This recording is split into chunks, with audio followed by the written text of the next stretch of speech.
आप सभी का मेरे YouTube channel research home science में एक बार फिर से स्वागत है।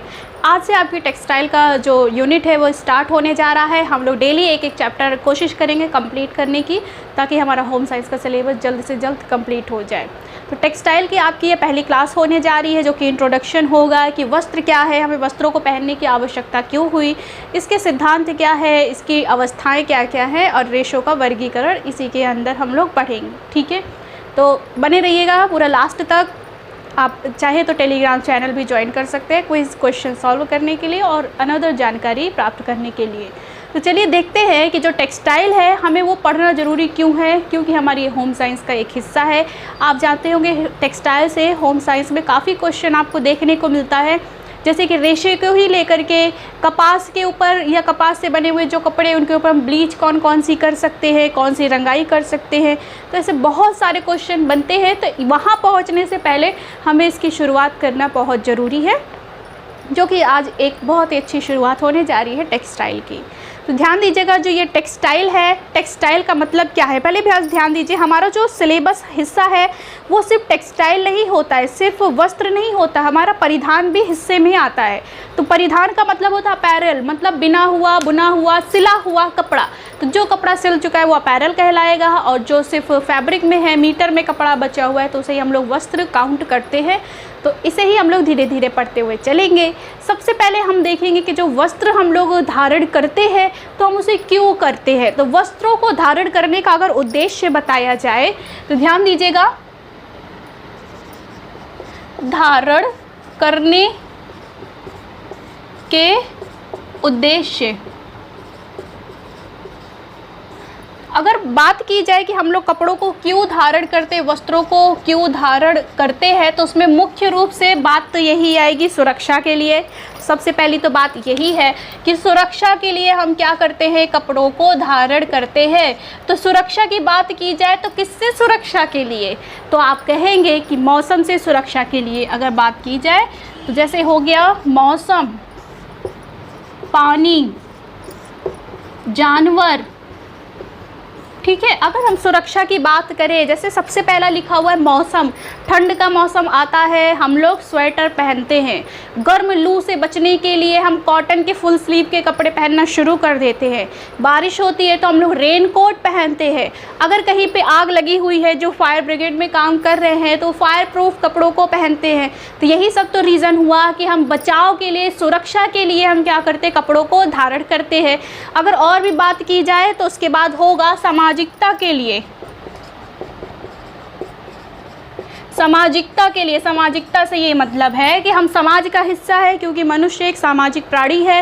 तो जब वो सामाजिक प्राणी है तो सामाजिक जितने भी प्रतिष्ठान होंगे, कहीं भी लोग इकट्ठा होंगे, तो उसी हिसाब से वो तैयार होकर के जाएंगे।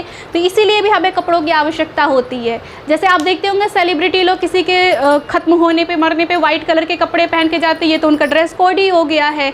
ऐसे आप देखते होंगे शादी विवाह का जब भी मौका होता है तो दुल्हन को आप हमेशा रेड कलर के ही ज़्यादातर लहंगे में देखते होंगे।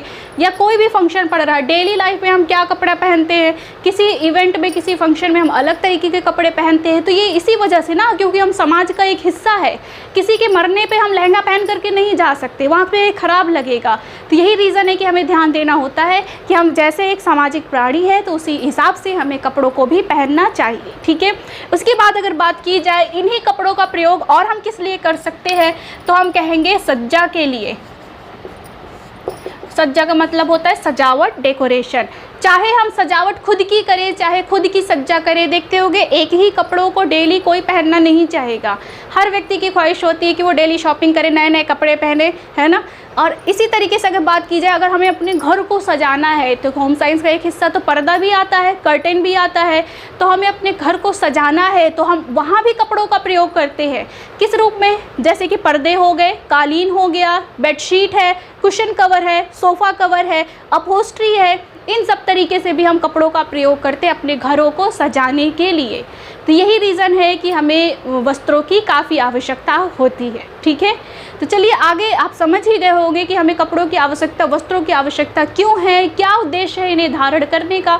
तो यहाँ पे एक आपके सामने छोटा सा एग्जाम्पल लिखा हुआ था। ठीक है, आगे अब ध्यान दीजिएगा कि अगर बात की जाए कि वस्त्रों के विकास की अवस्थाएँ क्या है, क्या जो आज से 400 साल पहले जो कपड़ा पहना जा रहा था वही क्या आज भी पहना जा रहा है, या आज हम जो रेयॉन के फैब्रिक पहन रहे हैं, वाटरप्रूफ कपड़े पहन रहे हैं, क्या हमें ये आज से 200-300 साल पहले मिल सकता था, 400 साल पहले? तो ये चीज़ें पॉसिबल नहीं है। आप जानते हो कि लिनन का कपड़ा काफ़ी साल पहले से यूज़ हो रहा है, लेकिन नायलॉन का कपड़ा उतना पुराना नहीं है।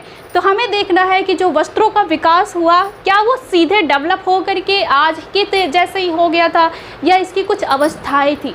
तो इसे हम बांटेंगे किसमें, वस्त्रों की अवस्थाओं में। वस्त्रों के विकास की अवस्थाएं। आप जानते ही होंगे कि जो वस्त्रों के विकास की अवस्थाएं हैं इनको हम 5 भागों में बांट देते हैं। अब हमें देखना है वो 5 कौन कौन से हैं। तो अगर बात की जाए जो वस्त्रों का डेवलपमेंट शुरू हुआ था, तो जो मनुष्य है शुरू से ही वो कपड़ों को नहीं पहन रहा था। तो शुरुआत कैसे हुई थी? तो सबसे पहली अवस्था थी नग्न अवस्था। वस्त्रों के विकास की पहली अवस्था थी नग्न अवस्था। यहाँ पे आपको 5 अवस्थाएं बताई जाएंगी। तीसरी कौन है, 5वीं कौन है, पहली कौन है, ये क्वेश्चन आपको पूछा जाता है एग्जाम में। तो आप इसके लिए प्रिपेयर रहिएगा, इस तरीके के क्वेश्चन आपको देखने के लिए मिलेंगे। ठीक है, आगे ध्यान दीजिएगा। अगर बात की जाए कि पहली अवस्था होगी नग्न अवस्था, इसके बाद अगर हम बात करें तो आ जाएगी इसके बाद शिकार की अवस्था। शिकार की अवस्था, क्योंकि मनुष्य जब पृथ्वी पे आया तो वो उसने पहले कपड़ों का विकास नहीं किया, पहले तो वो खुद ही संभलना शुरू किया। फिर धीरे धीरे उसने क्या किया, शिकार की अवस्थाओं में पहुंचा, शिकार करना शुरू किया। तो जैसे ही शिकार की अवस्था के बाद जो एक और अवस्था आई वो कहलाई कृषि की अवस्था। कृषि की अवस्था, अब ये देखिएगा ये तीसरे नंबर पे आ रहा है कृषि की अवस्था। ठीक है, तो हमें टोटल 5 पढ़ने हैं। तो यहाँ पे हम देख रहे हैं कि कृषि की अवस्था तक हम लोग पहुँच चुके हैं। अब चौथी अवस्था क्या है, तो वो होगी सामाजिक अवस्था। सामाजिक अवस्था लास्ट में आएगी आधुनिक अवस्था। तो ये है आपके सामने लिखे हुए 5 अवस्थाएं। आप चाहें तो स्क्रीनशॉट ले सकते हैं। अब इसके डिटेल में भी हम लोग पढ़ते चलेंगे कि सारी अवस्थाएं क्या थी। तो ध्यान दीजिएगा, जब नग्न अवस्था आई तो नग्न अवस्था का क्या मतलब है कि जब मनुष्यों ने कपड़ा पहना ही नहीं, ऐसे ही रहे, तो उस समय में क्या हुआ कि जो मनुष्य था वो नग्न अवस्था में ही रहता था, बिना कपड़ों के रहता था, क्योंकि उनमें सामाजिकता बिल्कुल भी नहीं थी। वो किसी एक समुदाय का हिस्सा भी नहीं थे, कभी कहीं पे रहते थे, कभी वहाँ पे खाना ना मिला तो वो जगह छोड़ के दूसरी जगह भी चले जाते थे। तो ये थी नग्न अवस्था। फिर ध्यान दीजिएगा, अगर बात की जाए दूसरी अवस्था आती है इसमें कृषि की अवस्था, तो इस शिकार की अवस्था। तो शिकार क्या हुआ, अगर जो डेवलपमेंट जैसे जैसे मानव का शुरू हुआ तो उन्होंने अपने भोजन के लिए जानवरों का शिकार शुरू कर दिया।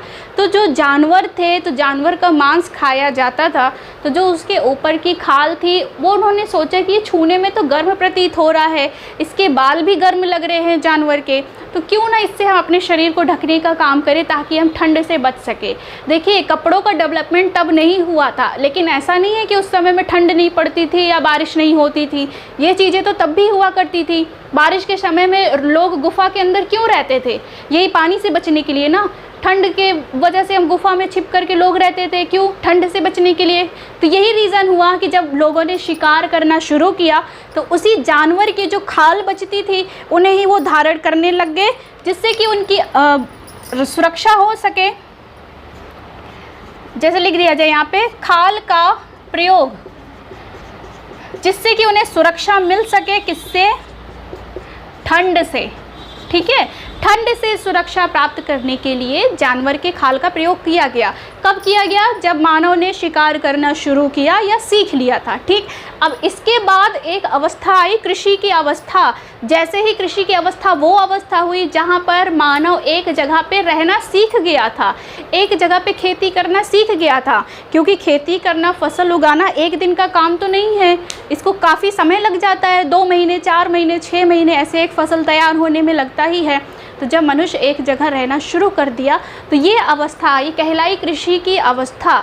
उसने पेड़ों को जाना, फल फूल को जाना, पेड़ की जड़ क्या है, छाल क्या है, पत्तियाँ क्या है, इन सब को जाना। तो इसीलिए इस समय में क्या हुआ, पत्तियों का प्रयोग, पत्तियाँ, छाल, इन सब का प्रयोग किया गया अपने को ढकने के लिए। ठीक है, पत्तों को अपने शरीर पे मानव ने लपेटना शुरू कर दिया। कब, कृषि की अवस्था में। फिर देखेंगे आपके सामने लिखा हुआ है सामाजिक अवस्था। सामाजिक अवस्था क्या है, जैसे मनुष्य समाज का एक सदस्य होता है तो आज भी देखेंगे कि जो स्टेटस प्रधानमंत्री का है, क्या वही स्टेटस जो उनसे छोटे लेवल पे होते हैं नेता, क्या उनका भी होता है? नहीं।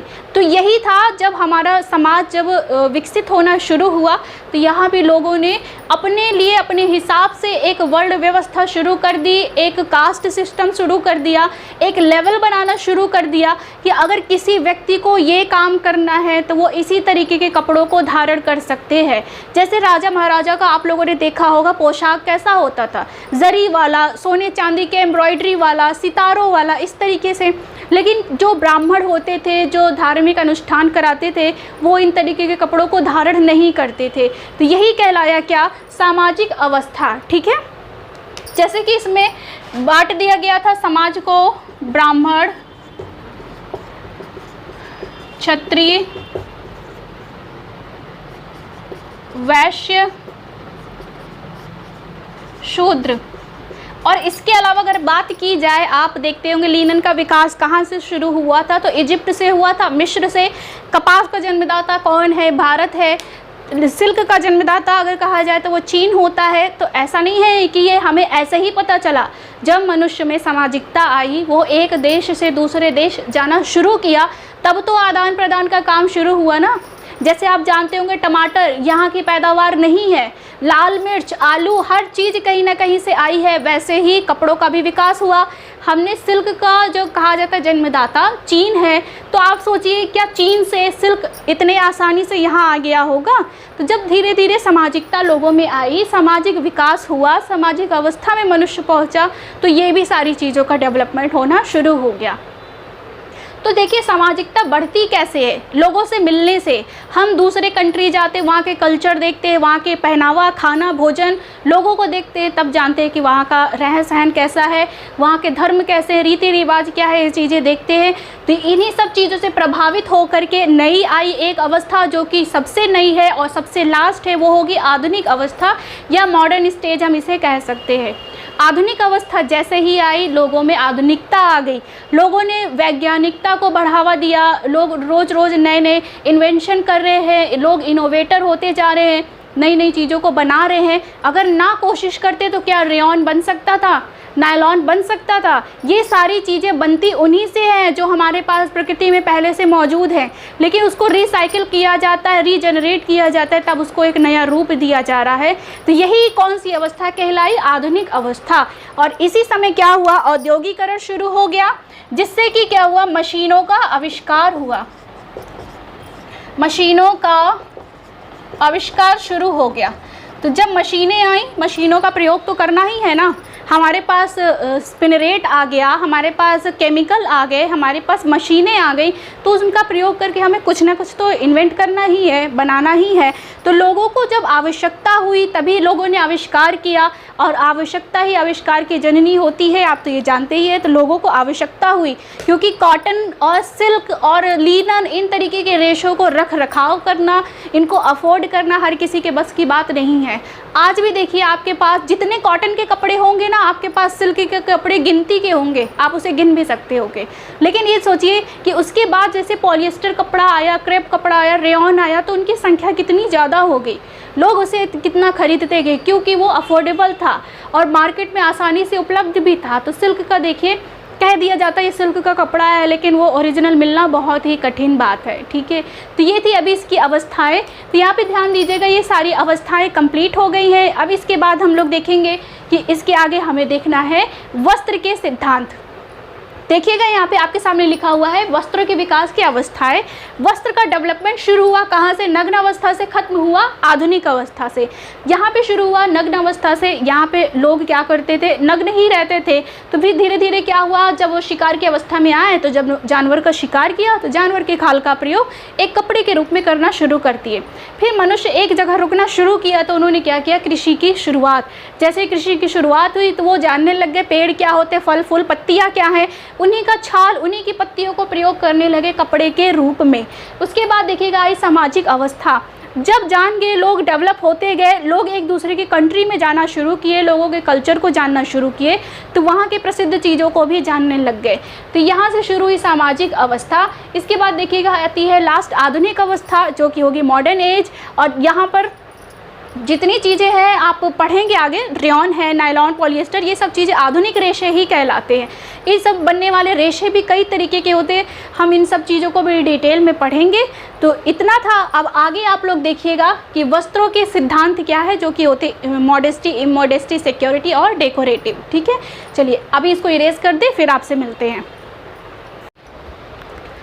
तो अब बारी है वस्त्रों के प्रिंसिपल के देखने की। यहाँ पर हम लोग पढ़ेंगे कि जो वस्त्रों के प्रिंसिपल कितने बताए गए हैं।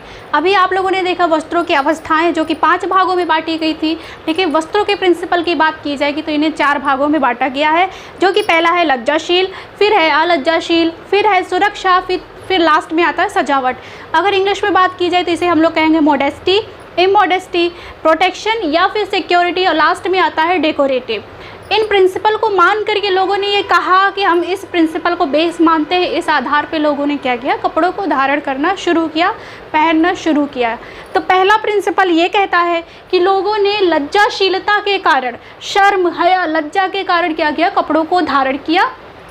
तो यही कहलाया मॉडेस्टी। दूसरा है अलज्जाशील। इन लोगों को इनका मानना था, या इस प्रिंसिपल का समर्थन करने वाले लोगों का ये कहना था कि लोगों ने कपड़ों को इसलिए धारण किया ताकि वो और अट्रैक्टिव दिखे, लोगों को आकर्षित कर सके अपनी ओर, इसलिए लोगों ने कपड़ों को धारण किया।